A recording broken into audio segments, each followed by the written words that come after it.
আজকে আমি আপনাদের সামনে মাইক্রোওভেনের খুবই গুরুত্বপূর্ণ একটি কাজ নিয়ে আসলাম। যদি আপনাদের মাইক্রোওভেনের টাচপ্যাড কাজ না করে, তো সেক্ষেত্রে আপনারা যেভাবে আর কি মানে আমি যেভাবে আর কি কাজটা করলাম, এটা হলো আপনার এই স্টার্ট বাটন, আরেকটা পাওয়ার বাটন, আরেকটা হলো আপনার টাইমের আর কি।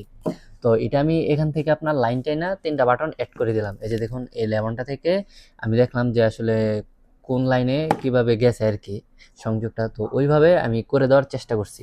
তো এটা সম্পূর্ণভাবে কাজ করে। তো আসলে এভাবে কাজ করাটা আমার ঠিক হয় নাই, কিন্তু কাস্টমার বলছে যে তার এটাই করে দিতে হবে। তো আমি তার অন্য একটা দেখাইছিলাম যে আমাদের দোকানে মাইক্রোওভেন আছে, তুই এটা রেখা অন্য একটা নিয়ে যা। তো সে বলতেছে যে তার এটাই লাগবে, এটাই যে কোনো মূল্যে এটা করে দিতে হবে। তো এই যে দেখুন, ডিসপ্লে তো লাইন আসছে, এই যে এখন কিন্তু চলতেছে। এই যে দেখুন, এখন ভিতর দিয়ে চলতেছে, এম্পিয়ারও ঠিক নিচ্ছে, গরম হচ্ছে। আবার যখন আমি আপনার এই অফ দিব, এই যে দেখুন এখন কিন্তু অফ হয়ে গেছে। আবার এটা আপনার টাইম বাড়ানো কমানো যাবে। তো ৩টা বাটনের সাহায্যে আর কি আমি এটা তৈরি করলাম।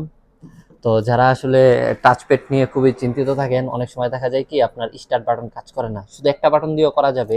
এই লেভেল থেকে আপনার এই যে দেখুন, এখান থেকে আপনার আর আপনার লেবনটা যেখানে সংযোগ হবে, ওখান থেকে আপনার দেখতে হবে আর কি যে কোন জায়গা থেকে আপনার কোন লাইনটা কানেকশন করা হয়েছে। তো এটা সম্পূর্ণভাবে কাজ করে।